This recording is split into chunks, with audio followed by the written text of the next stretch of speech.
Subscribe करें और bell दबाएं ताकि कोई खबर रह न जाए।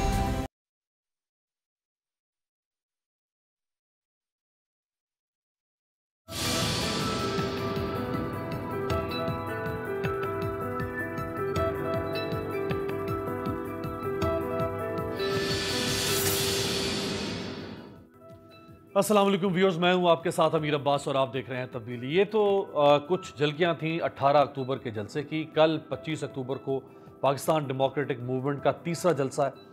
पहला जलसा गुजरांवाला में था, इसके बाद अभी मुल्तान में जलसा है, पेशावर में है, लाहौर में है। यानी आप समझ लें कि अभी अपोजिशन हुकूमत की जान छोड़ने वाली नहीं है और हुकूमत के लिए अपोजिशन एक ऐसा कांटा बन रही है कि जिसको ना निगला जाएगा ना ही उगला जाएगा। शेख रशीद साहब ने जो नेक्टा का की जानिब से जो थ्रेट अलर्ट जारी हुआ उसके ऊपर उन्होंने कुछ फरमाया, वो ज़रा सुना।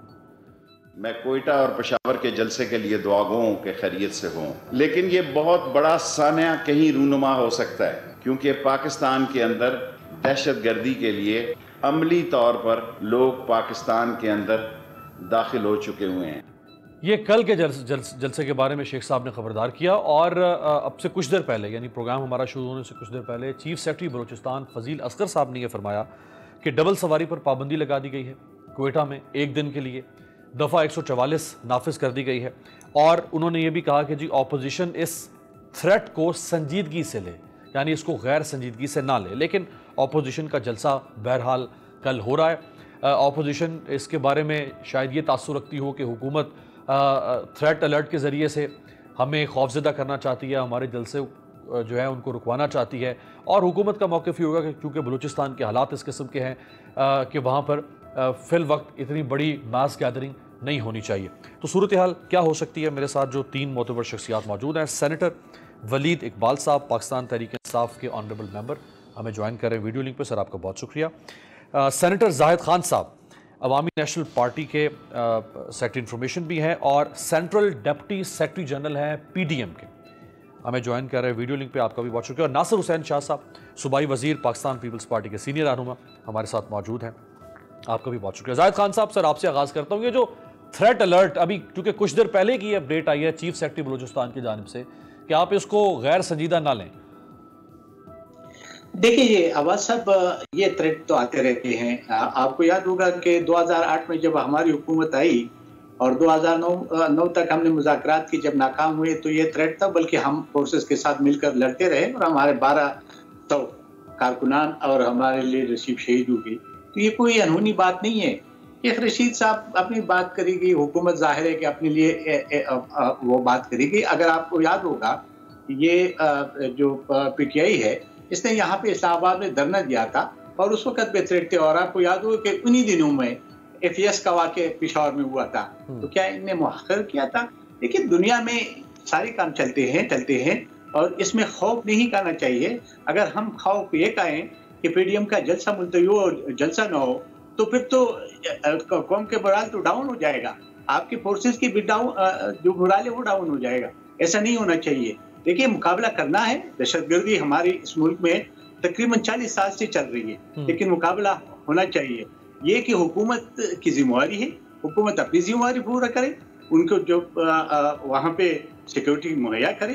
क्योंकि अगर कुछ भी हो तो जाहिर है जिम्मेवारी तो हुकूमत वक्त की होती है। तो शेख साहब जब भी प्रोटेक्शन करते हैं वो हमेशा के लिए जब नेब की बात करता है तो जाहिर है कि वो 2-3 दिन के बाद वही बंदा जिसके मुतालिक ये बात करते उसको गिरफ्तार किया जाता। ऐसा नहीं होना चाहिए।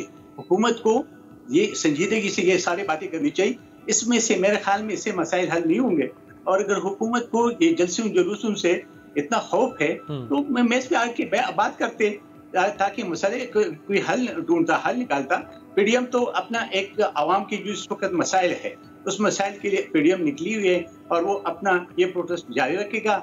यह भी होगा और इंशाल्लाह पेशावर का भी जलसा होगा। और अल्लाह न करे कुछ भी ऐसा नहीं होगा। अगर कुछ भी हो तो इसकी जिम्मेदारी जाहिर है कि हुकूमत की होती है, किसी आम की या पोजीशन की नहीं होती। राइट। नासिर हुसैन शाह साहब, बिलावल जरदारी साहब इस वक्त मौजूद हैं गिलगित बल्तिस्तान में, आप भी शायद वहीं पर तशरीफ़ रखते हैं। तो बिलावल साहब जो है, पहले तो था कि शायद वो स्पेशल किसी फ़्लाइट के ज़रिए से कोयटा के जलसे में शिरकत करेंगे, तो अभी क्या सूरत हाल है, जा रहे हैं बिलावल या नहीं?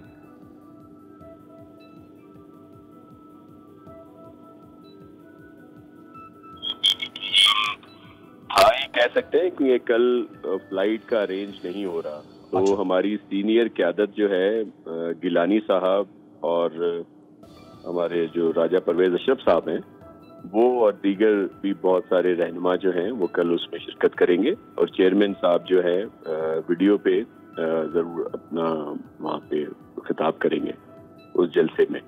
अच्छा, बिलावल यानी वीडियो लिंक पे खिताब कर रहे हैं कल? जी जी, वीडियो लिंक पे करेंगे। और वैसे राजा परवेज अशरफ साहब और गिलानी साहब जो हैं और दीगर हमारे कई रहनुमा जो हैं वो वहाँ पे पहुँच चुके हैं और उसमें मुकम्मल तौर पर हमारी शमूलियत होगी। पाकिस्तान पीपल्स पार्टी की तरफ से चेयरमैन साहब का मुकम्मल तौर पर इरादा था यहाँ से स्कर्दू से जाने का, लेकिन वो मौसम और फिर आपको पता है फ्लाइट के इश्यूज होते हैं, इस वजह से वो नहीं हो रहा। अच्छा, आप जो सर बात कर रहे हैं शाह साहब, मैं आप वही सवाल, ये जो थ्रेट अलर्ट है इस पे आप पीपल्स पार्टी का क्या मौक़िफ़ है? यानी हुकूमत भी कह रही है, शेख साहब ने फरमाया, खुद जो चीफ सेक्रेटरी बलूचिस्तान है वो कह रहे हैं कि जी ये आप खतरे से खेल रहे हैं, ये काम मत करें। देखिए, मैं आपको एक बात बिल्कुल हकीकत है कि सिक्योरिटी थ्रेट्स हैं हर जगह पे और हालात भी ऐसे हैं, दहशतगर्दी और दीगर फिर हमारे दुश्मन ममालिक भी हैं। चलें पॉलिटिकली तौर पर तो हम ये कहते हैं कि जी गवर्नमेंट चाहती है कि ना हो और फिर वो नहीं किया, लेकिन खतरात अपनी जगह पर मौजूद जरूर है। लेकिन ये भी हकीकत है कि ये हुकूमत की जिम्मेदारी है कि वो सिक्योरिटी जो है वो प्रोवाइड करे और फुल प्रूफ जो है इंतजाम वहाँ पे किए जाएं, क्योंकि ये थ्रेट आपके इल्म में है कि कराची के जलसे में भी थे, गुजरावाला के जलसे में भी थे और अब जाहिर है कोयटा की अपनी जगह पे हसासियत मौजूद है। तो गवर्नमेंट को बहुत ज्यादा वहाँ पे स्टेप्स लेने होंगे और अपना वो पूरा इंतजाम रखे और अल्लाह से दुआगू हैं कि अल्लाह खैर खैरियत से ये जलसा कोयटा वाला भी फिर पेशावर या फिर जो भी एक्टिविटी है वो हर जगह पे खैरियत से हो जाए ताकि कोई इस तरह का वाकया ना हो। लेकिन गवर्नमेंट ने इंतजामात करने हैं और जो हमारे पॉलिटिकल लीडर्स हैं या रहनुमा हैं या जितनी भी पीडीएम के लोग हैं उन सबको भी उनके साथ ताउन करना है सिक्योरिटी के लिहाज से। अमूमन देखा जाता है कि अगर कहीं पे चेकिंग हो, कोई दूसरी किसी किस्म की कोई हो तो फिर कह दिया जाता है कि चीजें अच्छा, शाह साहब चूंकि आप ताउन की बात कर रहे हैं तो देखें दफा 144 लगने का मतलब है कि एक खास तादाद से ज्यादा लोग इकट्ठे नहीं हो सकते। मोटरसाइकिल पर डबल सवारी पर पाबंदी का मतलब है कि जलसे में जो लोग आएंगे जाहिर बात है उनके लिए भी रुकावटें हैं। तो थ्रेट अलर्ट है या नहीं है, या उसमें किस हद तक सदाकत है, या खुदा न खास्ता कोई ऐसी कोई मजमूम साजिश कोई मनसूबाबंदी कर रहा है या नहीं कर रहा, लेकिन आपके जलसे के अंदर रुकावटें तो खड़ी हो गई काफी। देखिए, ये रुकावटें तो हर जगह पर क्रिएट की जाती है ना। गुजरांवाला में तो इतना बहुत ज्यादा थ्रेट नहीं था, आपने देखा कि गिरफ्तारियां तक हुई मुख्तलिफ पार्टी के रहनुमाओं की। तो गवर्नमेंट वैसे तो ये चाहती है कि ना हो, लेकिन वैसे मैं पॉलिटिकली पॉइंट स्कोर नहीं करना चाहता ना, पॉइंट स्कोरिंग की जी ये बिल्कुल ही गलत है। लेकिन कोयटा और उसकी हसासियत अपनी जगह पे है और वहाँ पे इस तरह के वाकयात हो सकते हैं। ये हमारे जो लॉ इन्फोर्समेंट एजेंसीज हैं, खास तौर पर जो हमारी इंटेलिजेंस एजेंसीज हैं, उनका बहुत अहम रोल रहा है और उन्होंने बहुत सारे इस तरह के ग्रुप्स को पकड़ा है। हालिया भी अभी एक हमारे मेजर शहीद हुए हैं, वहाँ पे दीगर जवान शहीद हुए हैं इसी लोगों को पकड़ते हुए। तो ये अपनी जगह पे हकीकतें हैं, लेकिन ऐसा नहीं होता कि कोई भी एक्टिविटी जो है वो बिल्कुल ही ना की जाए, वो करनी है और एहतियात का दामन नहीं छोड़ना बिल्कुल ठीक है। सेनेटर वलीद इकबाल साहब इजाजत दी हुई है वहाँ पे तो होगा, वहाँ पे तो मेरे ख्याल में पाबंदी अगर लगाते हैं तो वो तो बहुत गलत है। लेकिन चले मोटरसाइकिल पे लगा दी, दीगर चीजों पे लगा दी, इट्स ओके। लेकिन ये ना हो कि वहाँ पे तो उन्होंने इजाजत दी हुई है बल्कि इन्होंने कोई अच्छा शाह साहब, वैसे अगर आपको मैं याद दिलवा दूं, मौलाना फजल रहमान साहब जो कि सदर भी हैं पीडीएम के, मौलाना साहब के ऊपर कोयटा के अंदर ही दहशतगर्दी के 2 वाक़यात बिल्कुल हुआ है, बिल्कुल हो चुका है। तो मैं इसलिए तो कह रहा हूँ हसासियत अपनी जगह पे है इन एरियाज की, लेकिन गवर्नमेंट का क्या रोल होता है? उनका काम है कि वो गवर्नमेंट बरी जिम्मा नहीं हो सकती है। सेनेटर वलीद इकबाल साहब, गवर्नमेंट सिर्फ थ्रेट अलर्ट जारी करके बरी जिम्मा नहीं हो सकती है। अगर प्राइम मिनिस्टर इमरान खान साहब आज मियां वाली में खिताब कर सकते हैं, अगर प्राइम मिनिस्टर अपनी टाइगर फोर्स की एक बहुत बड़ी तादाद से इस्लामाबाद में खिताब कर सकते हैं, अगर आपका पिंडी में कन्वेंशन हो सकता है आपकी पार्टी का 2 हफ्ते पहले, तो फिर इनको भी राइट मिलना चाहिए। इनको इनकार किसने किया है वहाँ अपना जलसा करने का? थ्रेट अलर्ट अपनी जगह है, और जिस तरह मैं अक्सर इन प्रोग्राम्स में पिछले काफ़ी 2-3 हफ्ते से कहता रहा हूँ कि पाकिस्तान का आइन वादा करता है इस बुनियादी हक़ का, जिसको अगर आप एक इज्तिमा करना चाहें जो कि पुरअमन हो और गैर मुसल्लह हो, article 16 of the constitution says कि पीसफुली विदाउट आर्म्स जो है वो असेंबली जो है वो अलाउड है as a fundamental right, subject to such reasonable restrictions in the interest of the public या सेफ्टी वगैरह। वो रीजनेबल रिस्ट्रिक्शंस माकूल किस्म की अगर उस पर कोई पाबंदियाँ हों, ये नहीं कि ममानियत का बात नहीं है, पाबंदियाँ या उसको रिस्ट्रिक्ट करना या एक निज़ाम के मुताबिक करना, और ये हर वक्त इस तरह होता है, हर दौर में इस तरह होता है। मैं ख़ुद इन्वॉल्व रहा हूँ अपोजिशन में होते हुए इस सारे प्रोसेस में, और लाहौर के मकाम पर जो कि सियासी तौर पे कहलाता है नर्व सेंटर या सियासी दारुल हुकूमत एक तरह का पाकिस्तान का बहुत दहाइयों से, और मैं लाहौर PTI लाहौर का सदर रहा हूँ 2016 और 17 के उस साल में, जब पनामा पेपर्स के हमारे एहतजाज जो थे वो चल रहे थे और अड्डा प्लॉट पे जलसा था। उससे पहले सितंबर 2016 में शादरा से चेयरिंग क्रॉस लाहौर तक रैली थी। तो इसमें हुकूमत की तरफ से जो पंजाब हुकूमत उस वक्त ज़ाहिर है इसकी सिक्योरिटी वगैरह का सिलसिला था जो, तो उसमें ये बड़ी हैरत अंगेज़ सी बात थी कि 1-2 दिन पहले मियाँ नवाज शरीफ ने लाहौर के मज़ाफ़ात में कोई ख़िताब किया किसी इफ्तिताह पे, और 2 दिन बाद हमें कहा जा रहा है कि रैली ना करें या बहुत ज़्यादा टेररिज्म का ख़तरा है।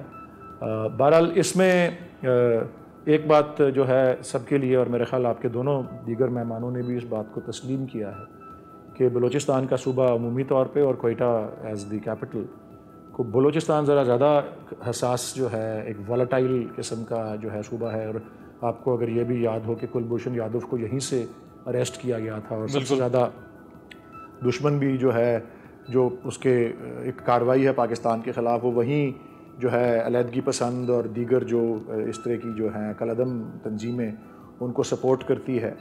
सो ज़ाहिर है हुकूमत का काम अलर्ट्स जारी करने के अलावा जो है, अलर्ट ज़ाहिर है किसी न किसी इंटेलिजेंस बेस्ड जो है ज़राए से पता लगते हैं कि कोई ख़तरा है किसी किस्म की एक्टिविटी का।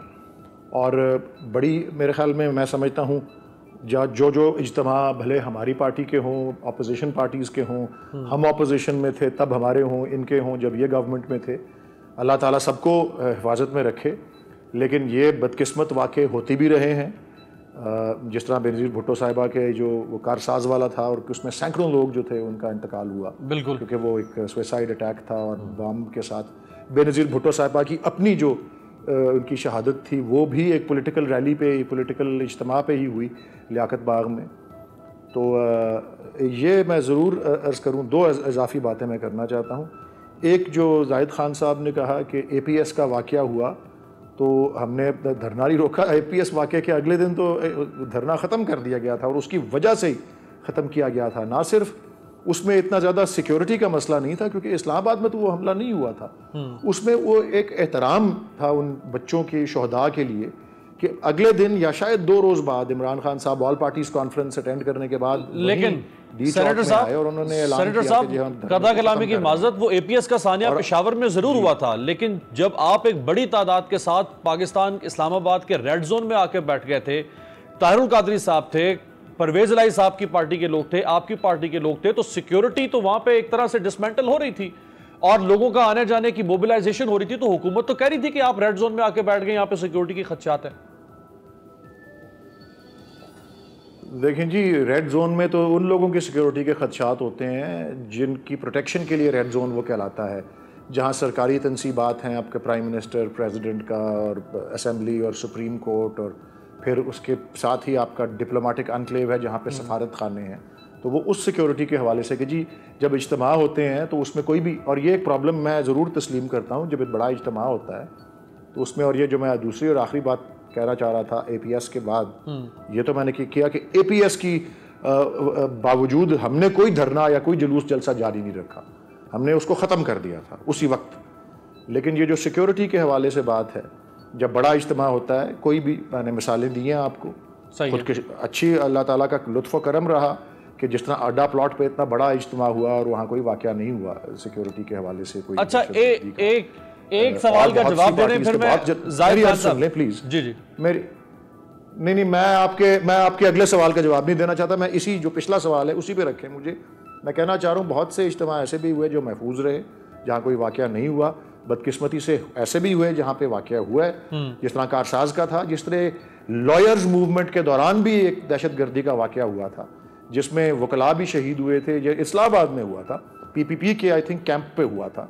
तो ये वाकये होते हैं और इसका मसला सबसे, और मैं ख़त्म कर रहा हूँ अपने जवाब को, इसमें सबसे बड़ा मसला बड़े इज्तिमा में यही होता है कि आप अपने किसी उसके जेन्युइन किसी कारकुन के आने पे जो उसमें शरीक होना चाहता है और किसी दहशतगर्द के, किसी सुसाइड बॉम्बर के दरमियान तमीज़ करना बड़ा मुश्किल हो जाता है जब एक बड़ा इज्तिमा हो। यस, सिक्योरिटी गवर्नमेंट ही की जिम्मेदारी है, लेकिन मेरा ख्याल नासिर हुसैन शाह साहब ने ये कहा था कि सिक्योरिटी में जब इस तरह का इज्तिमा होता है तो सिक्योरिटी में साथ साथ जो उसके जो इंतज़ामिया में मसरूफ़ लोग होते हैं, जिसको जो जिम्मेदार लोग PDM के इस केस में हैं, मैं भी रहा हूँ जिम्मेदार PTI के जलसों का, हमेशा सिक्योरिटी पर मिलजुल के की जाती है।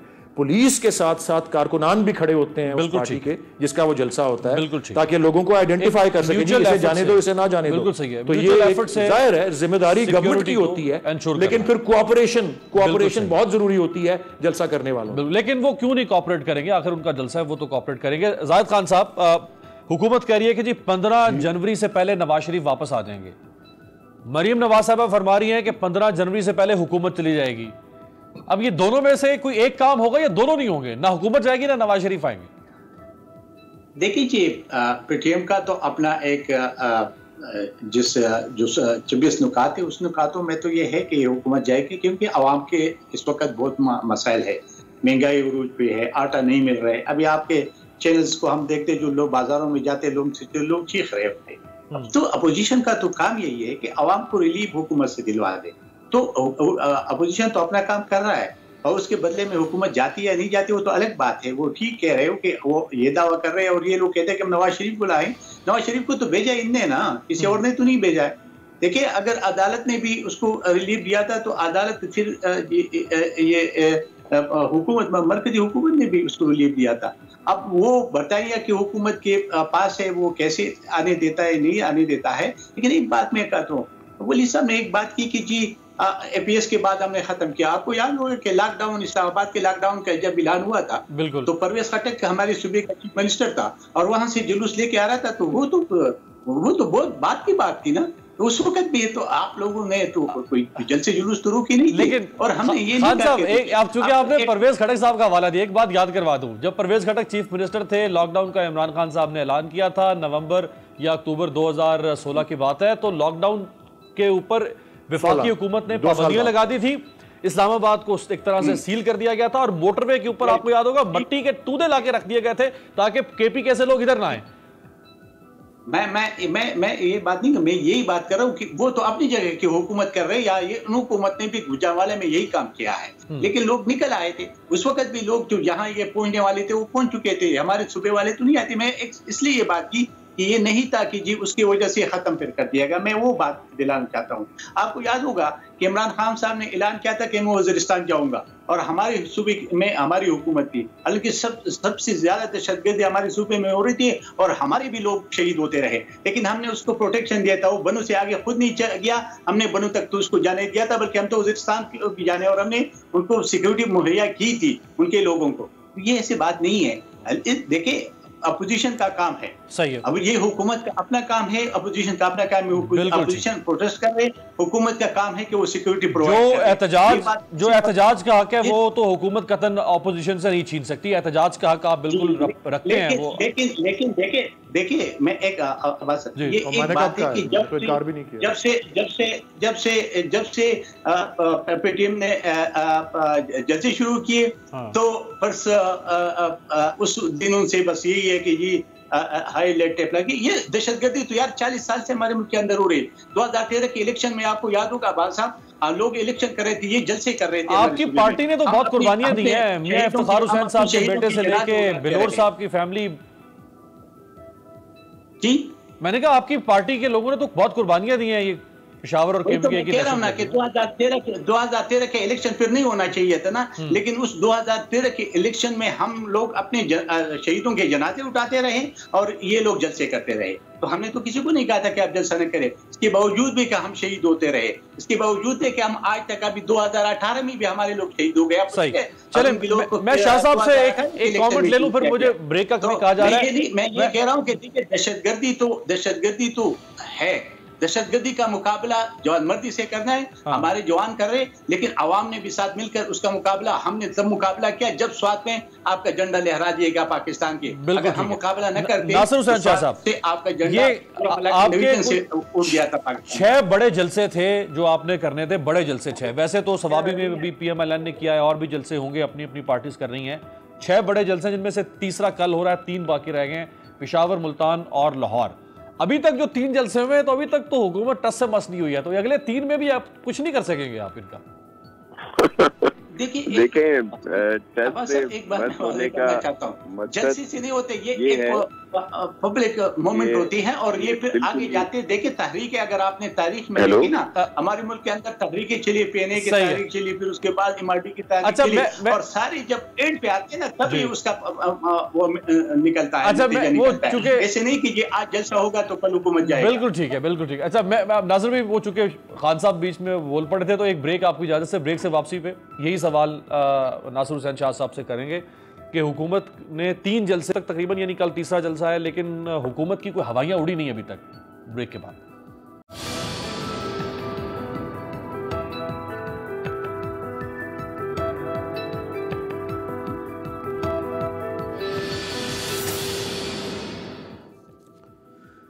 ब्रेक के बाद खुशामदीद। नासिर हुसैन शाह साहब की बड़ी मूवमेंट है जिसमें 11 जमातें हैं, उसमें 4 बड़ी जमातें हैं, आपकी पार्टी है, PMLN है, ANP है और मौलाना साहब की पार्टी, 4 बड़ी जमातें, बाकी छोटी जमातें भी हैं। तो इतनी बड़ी मूवमेंट और इतने थ्रेशोल्ड के साथ शुरू हुई जिसमें नवाज शरीफ साहब के इतने दबंग और बड़े सख्त किस्म के खिताबात भी शामिल हैं, लेकिन हुकूमत के ऊपर कोई परेशानी नजर नहीं आ रही है। क्या नहीं हुआ सर इनको? हुकूमत, मैंने कहा इनके माथे पे कोई पसीना नहीं है, ये सुकून से चिल कर रहे हैं बिल्कुल।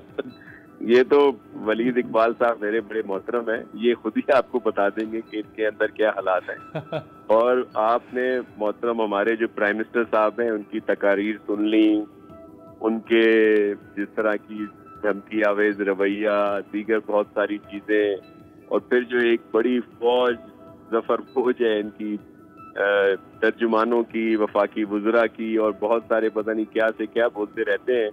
इनकी ये बेचैनियाँ, ये परेशानियाँ आपको नजर नहीं आ रही कि इन सिर्फ 2 जलसों के बाद ये क्या से क्या बयानियाँ दे रहे हैं मुख्तलिफ जगहों पे, और कल कोयटा का हो जाए, फिर आगे हो जाए, देख लीजिएगा। बल्कि ये 2 जलसों में ही प्राइम मिनिस्टर साहब ने ये कहना शुरू कर दिया, कल एक प्रोग्राम में उन्होंने कहा कि ठीक है, अगर आ गई, हमें जाना पड़ा और अपोजिशन की हुकूमत आ भी गई तो मैं फिर भी इनको नहीं छोड़ूंगा और रोडों पे लोगों को इनके पीछे लगाऊंगा।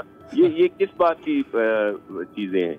ये यही बात है कि ये बिल्कुल बौखलाए हुए। देखिए 2 चीजें, एक तो ये हुकूमत जो है मांगे तांगे की हुकूमत है, लड़खड़ाती हुई हुकूमत है, मुख्तलिफ लोगों के वोटों की वजह से, जिसमें से एक मैंगल साहब इनको छोड़ चुके हैं, जो इन्होंने झूठे वायदे किए, या जो कारकर्दगी है इस वक्त गवर्नमेंट की, या जो महंगाई है, आम आदमी का जीवन हुआ है। तो दूसरे लोग जो दूसरे अलाइज हैं इनके तो अपने जो MNAs हैं उनका सुन लें।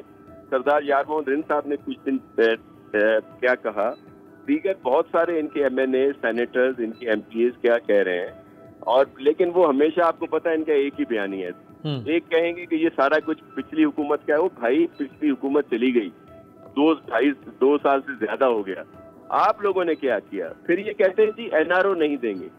जो बेचारा आटा मांग रहा है, सस्ती दाल मांग रहा है, सब्जी मांग रहा है, उसको भी NRO चाहिए क्या?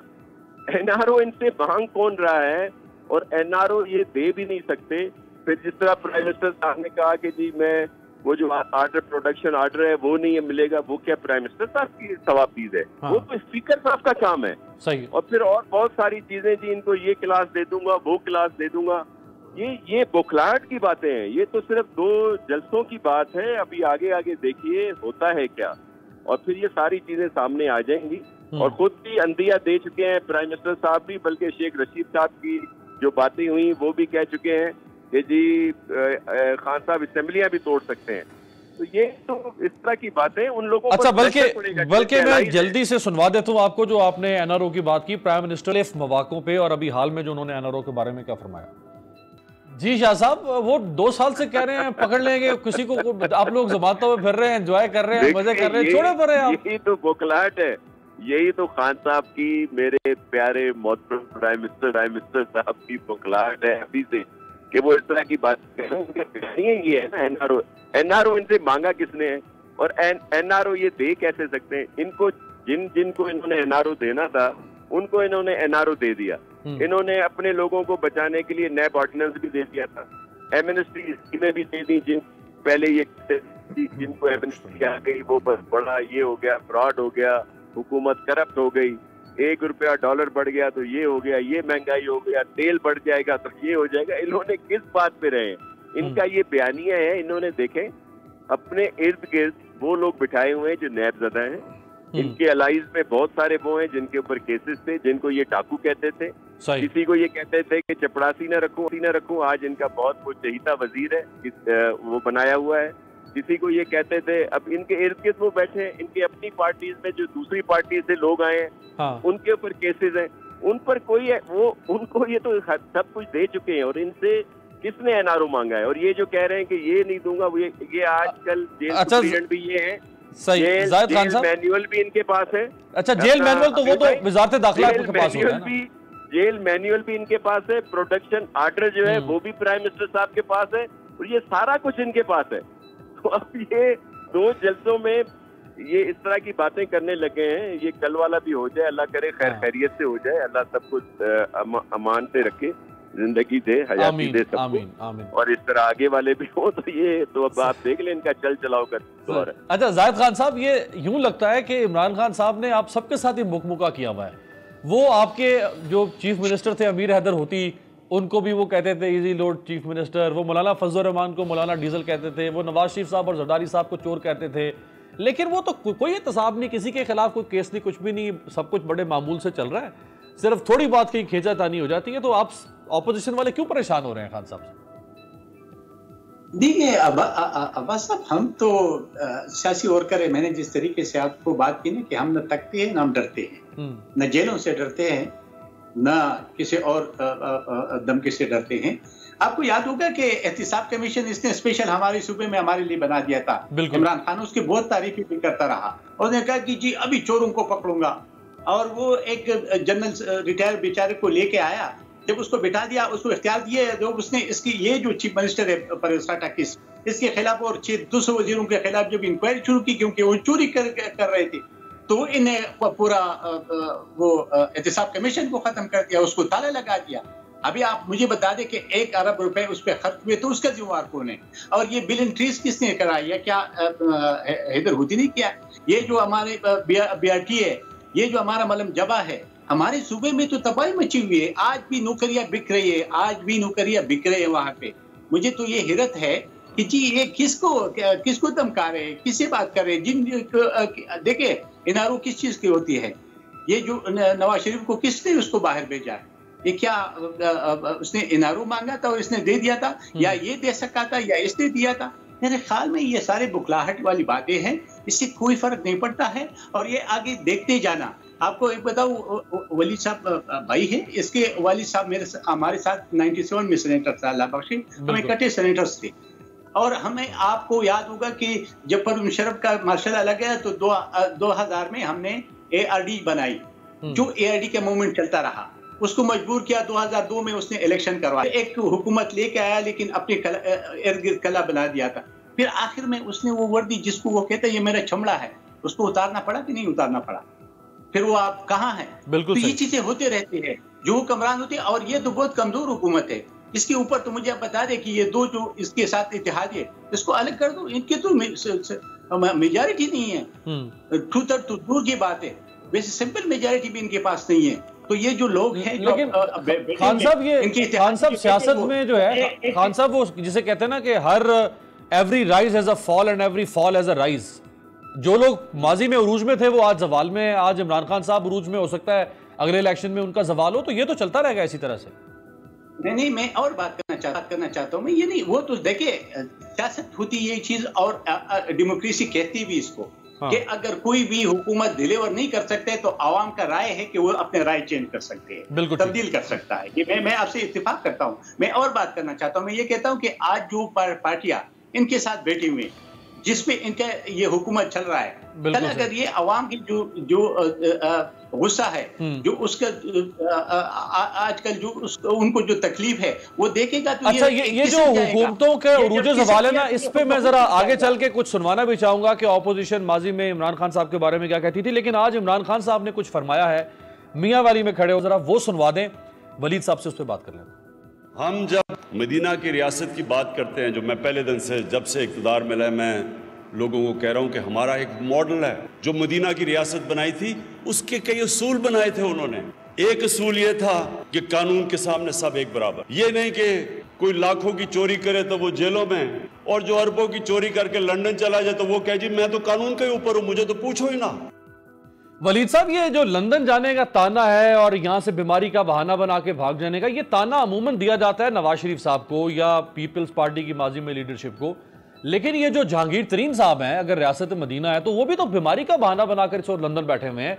FIA उनको बार बार कॉल अप नोटिस दे रही है और ना वो पेश हो रहे हैं ना उनके बेटे पेश हो रहे हैं। देखें जी, जिसको जो कानून के आगे मतलूब है उन सबको जो है कानून के आगे जो है सरेंडर करना पड़ेगा, वो ज़ैद हो या बकर हो। और मेरे ख्याल जहांगीर तरीन साहब जब यहाँ से रवाना हुए थे, वो किसी केस के अंदर अपना दिफा नहीं कर रहे थे जो कि अदालत के अंदर हुआ था। जिस तरह मियाँ नवाज शरीफ जो है, उन्होंने हेल्थ ग्राउंड्स पे बेल की दरख्वास्त दी थी, और उसमें NRO की बात नहीं है, उसमें अदालत से उन्होंने बेल के लिए रुजू किया, अदालत में अपनी मेडिकल रिपोर्ट्स दी, और गवर्नमेंट ने उनकी अपोज नहीं की बेल की ग्रांट जो है, इसलिए कि इंसानी हमदर्दी के ग्राउंड्स पर उन रिपोर्ट्स की बुनियाद पर। और प्राइम मिनिस्टर को, मैं खुद उन मीटिंग्स में मौजूद हूँ जहाँ प्राइम मिनिस्टर मौजूद था, जब प्राइम मिनिस्टर ने जब कहा कि मुझे तो ये कहा गया था कि इनको अगर कोई ये इस तरह से बेल पे रिहा ना किया गया आर्जी तौर पर इलाज के लिए, तो उनका इंतकाल भी हो सकता है, अल्लाह उनको सेहत दे और लंबी उम्र दे। और हुकूमत तो यही कर सकती थी कि जितना उनके सज़ा के हवाले से जो उनकी फाइनेंशियल लाइबिलिटी थी उसका उस पे वो सिक्योरिटी के तौर पे उनसे लेती, वो अदालत ने मुस्तरद कर दिया। और अदालत ने उनको इजाज़त दे दी कि जी उनके छोटे भाई साहब जो हैं, जो चीफ मिनिस्टर रहे हुए हैं, कि उनकी एक तहरीरी अंडरटेकिंग जो शायद 100-150 रुपए के स्टैम्प पेपर पे होती है, उस पर उन्होंने उनको जाने दिया। तो हुकूमत तो अपनी तरफ से जो कर सकती थी उन हालात में उसने किया। जहांगीर तरीन साहब की सिचुएशन उससे मुख्तलिफ है।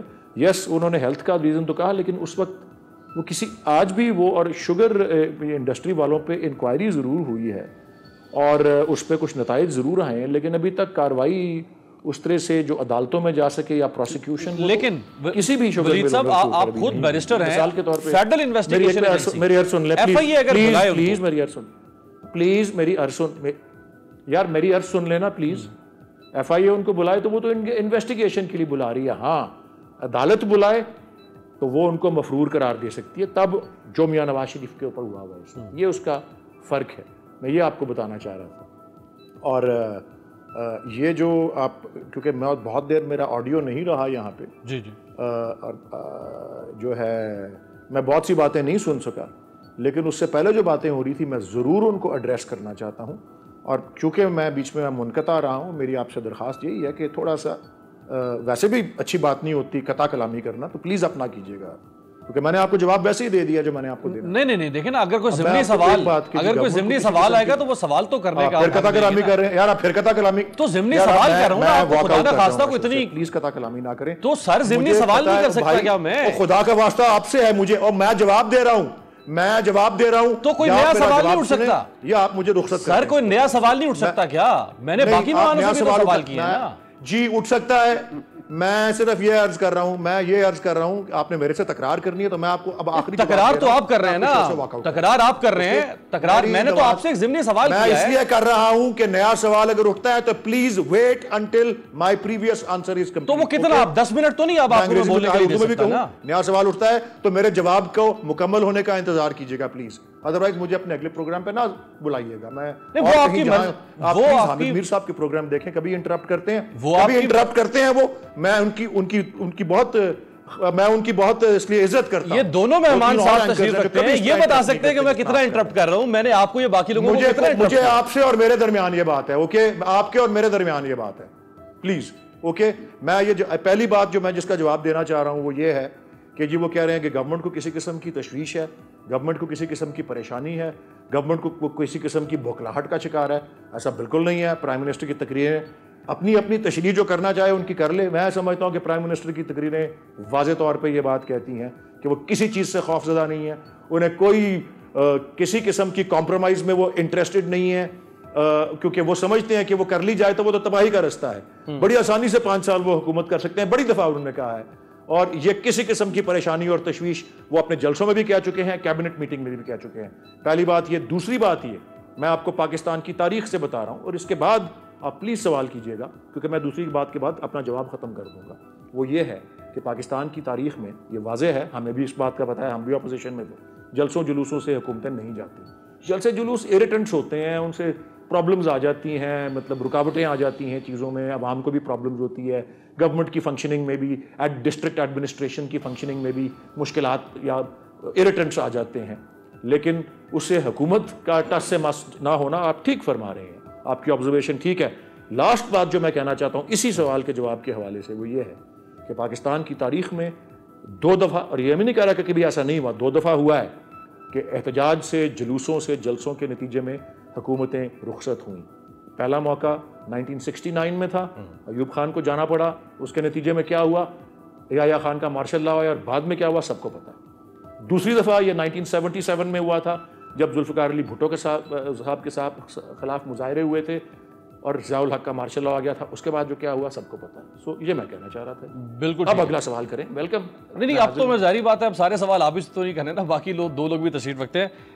नासिर हुसैन शाह साहब, चूंकि आप पीडीएम का जारी बात है, सारे जवाब भी मैंने नहीं देने, पीएमएल नहीं, पर जो आपसे मुताल्लिक़ है, मैं बहस में नहीं पढ़ना चाह रहा आपसे, आप जिस तरफ ले जाना चाह रहे हैं। शाह साहब, ये जो प्रोग्राम चलाएं जी, प्रोग्राम चलाएं जी, जो ये मैं चाहूँगा ज़रा शहबाज शरीफ साहब का, मैं एक कुछ रिसर्च कर रहा था तो शहबाज शरीफ साहब ने फरमाया आर्मी चीफ के बारे में कुछ अरसा पहले, नवाज शरीफ साहब कुछ और फरमा रहे हैं, अगरचे पीएमएल मौजूद नहीं है लेकिन आजकल पीपल्स पार्टी और दोनों चूँकि साथ साथ हैं, तो दिखाएं। 5 बार डॉक्टर के बारे में अखबारों में, टेलीविजन पर बेशुमार आपने लिखा गया आया है। मैं आर्मी चीफ जनरल बाजवा को मिला, very straightforward soldier, as a straightforward soldier, professional, सीधी बात करते हैं, कोई लेफ्ट राइट इधर उधर की बात नहीं करते। तो मैं समझता हूँ कि वो सिवा ला रहे हैं फौज पाकिस्तान के, और वो जो खदमात अंजाम दे रहे हैं हमें उनकी भरपूर ताज़ीम की करनी चाहिए। जी शाह साहब, वैसे तो खैर पीएमएल-एन बेहतर जवाब दे सकती है, लेकिन चूंकि वो आपके साथ हैं, उन्हीं जलसों में आर्मी चीफ के बारे में नवाज शरीफ साहब ने जो कुछ फरमाया, वो जलसे आप उनमें शराकतदार थे, तो ये इतना खुला तजाद कैसे हो सकता है?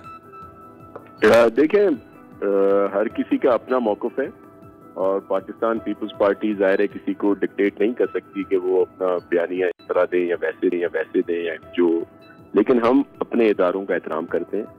हमारे लिए सबसे पहले पाकिस्तान है, फिर अवाम है, फिर हमारे जो काबिल एहतराम इदारे हैं वो हैं, क्योंकि उनका एक हैसियत है, उनकी बहुत ही अहमियत है हमारे पास, तो हमें उन सब का एहतराम है। लेकिन अगर इंडिविजुअली किसी का अपना फेल होगा, जिस तरह हम जनरल ज़िया को कंडेम करते हैं, तो वो हमारी खुली बात है।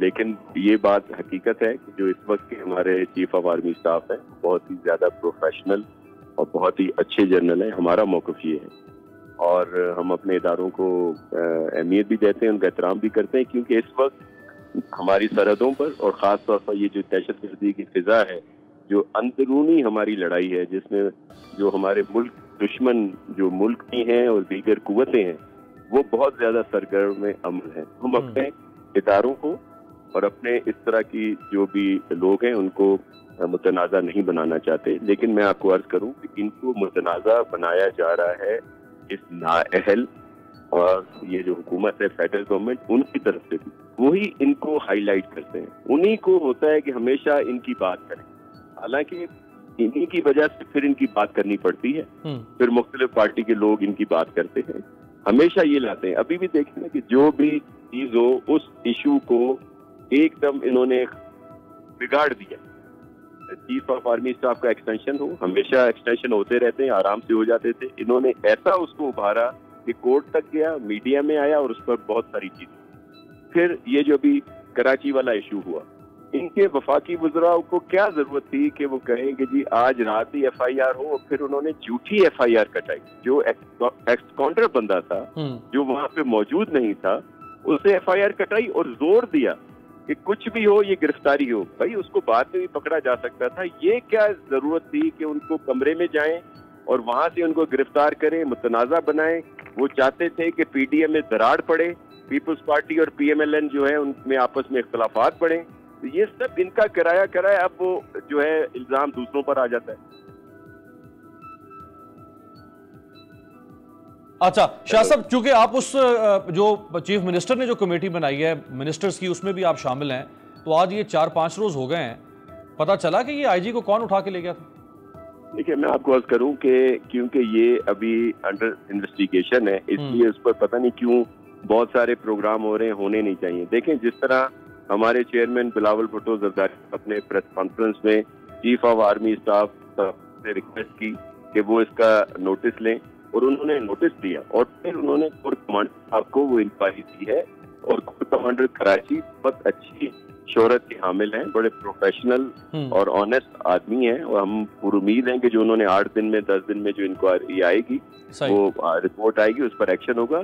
ये जो मिनिस्ट्रियल कमेटी बनाई गई है चीफ मिनिस्टर साहब की तरफ से, क्योंकि इन्होंने ऑलरेडी उस वक्त उस दिन जो प्रेस कॉन्फ्रेंस की थी उसमें अनाउंस किया था, ये और ग्राउंड्स भी देखेगी कि उसके और क्या महरक़ात थे। ये जो झूठी FIRें कटाई गई उनकी क्या वजह थी, क्या वजह थी? उसी दिन फोकस किया गया कि रात को FIR हो, फिर ये गिरफ्तारी हो, और फिर एक पॉलिटिकली तनाव पैदा करने की कोशिश की गई। ये बावर कराया गया कि क्योंकि सिंध में हुकूमत पीपल्स पार्टी की है और मरियम नवाज साहिबा वहाँ पे आई हैं, और जाहिर है वो हमारी मेहमान थी, काबिल इज्जत व एहतराम मेहमान थी। अगर वहाँ पे कोई इस तरह की हरकत होती है तो उसका इल्जाम सीधा गवर्नमेंट पे आएगा। बिल्कुल ठीक है। ये इनकी साजिश थी जो बेनकाब हुई, और आप देखिएगा आगे सारा क्लियर हो जाएगा। सही। अच्छा जाहिद खान साहब, आप के विजुअल्स नहीं आ पा रहे, आप अगर अपने फोन को जरा टिल्ट अप कर दें क्योंकि आपका चेहरा जो है वो कट रहा है। मैं मीनवाइल जरा सेंटर वलीद साहब से बात कर लूँ। ये मरियम नवाज शरीफ साहिबा ने, चूंकि ये आर्मी के सिलसिले में बात हो रही, तो मरियम नवाज शरीफ साहिबा ने एक ताना दिया है कराची खड़ा होके, वो उन्होंने क्या फरमाया दिखाएं। बड़ों की जो लड़ाई है उसमें बच्चों का कोई काम नहीं है। भाई तुम किस खुशी में उछल रहे हो? तुम्हारा नाम किसने लिया है? तुम तो पहले एक ताबेदार मुलाजिम थे, अब वजीर आजम की कुर्सी पे कब्जा करने के बाद अब फर्क सिर्फ ये आ गया है कि तुम एक तनख्वाहदार मुलाजिम हो, और तुम्हें जाली और सिलेक्टेड होने की तनख्वाह इस पाकिस्तानी कौम को लाखों रुपए में अदा करनी पड़ रही है। जी सेंटर साहब, शॉर्टली फिर मैं जाहिद खान साहब के पास जाऊंगा। वो ये कह रही है कि देखो इजारादारी नहीं है PTI की आर्मी चीफ के ऊपर या फौज के ऊपर, वो हमारी भी फौज है। नहीं जी, मेरे ख्याल में इससे पहले कि किसी और इदारे का नाम लें, मरियम नवाज साहिबा को थोड़ा सा गौर करना चाहिए। जिस तरह मैं आपके पिछले सवाल के जवाब में थोड़ी सी हिस्ट्री बता रहा था ना पाकिस्तान की, इनको चाहिए कि अपनी हिस्ट्री देखें कि ये कहाँ से यहाँ तक पहुँची हैं, और फिर अपने वालिद की हिस्ट्री देखें कि ये 1981 से लेके अब तक कहाँ से उठे और किस तरह और कहाँ और क्या करते हुए किधर किधर पहुँचे। तो मेरे ख्याल में ये इस बात की दलील है इनकी ये गुफ्तगू कि असल बात, और ये PDM बहैसियत मजमूई भी, और ये ख़ासकर PPP और PMLN, ये इनको हज़म नहीं होती ये बात कि एक तीसरी कुव्वत पाकिस्तान में इमर्ज कर गई है। ये पॉलिटिकली और इलेक्टोरली इमर्ज की है, दो पार्टी सिस्टम दुनिया भर के बहुत से मुल्कों में है, इंडिया में है बीजेपी, कांग्रेस, बांग्लादेश में हसीना वाजिद और ये खालिदा ज़िया, अमेरिका में डेमोक्रेट रिपब्लिकन, इंग्लैंड में ये लेबर और कंजर्वेटिव। तो बहुत सा एक डेवलप्ड सा एक टू पार्टी सिस्टम होता है। एक तीसरी पार्टी इमर्ज की और पूरी जद्दोजहद के बाद की है। इनसे हजम नहीं होता, ताने देते हैं ऐसे ही। अपनी हिस्ट्री देखें पहले, और इसीलिए ये सेनेट के इलेक्शन से पहले देखें पीपीपी पहले माइनॉरिटी में थी, फिर उनको मेजॉरिटी में रही। इसी तरह पीएमएलएन बाद में आई, तो सेनेट का इलेक्शन का साइकिल और होता है। कुछ देर बाद पीएमएलएन के पास मेजॉरिटी सेनेट में आ गई, अब तीसरी कुव्वत की मेजॉरिटी आने वाली है सेनेट में, तो इनसे हजम नहीं। बिल्कुल ठीक।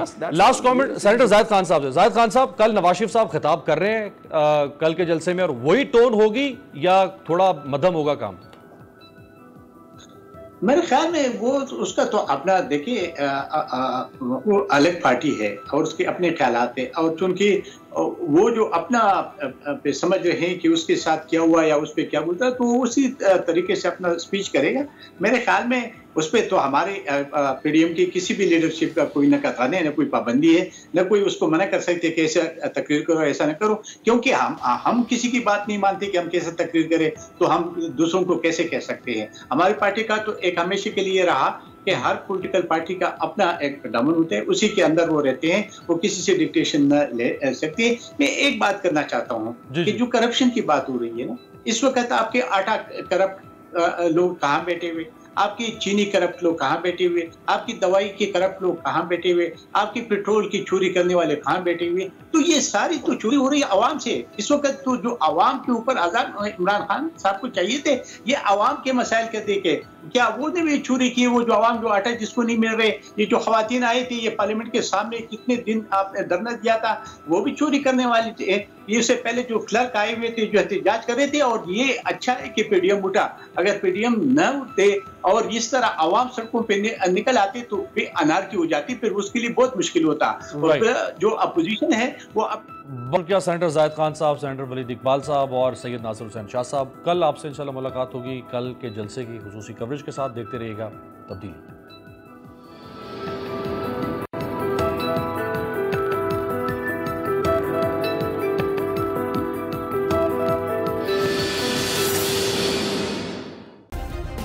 सब्सक्राइब करें और बेल दबाएं ताकि कोई खबर रह न जाए।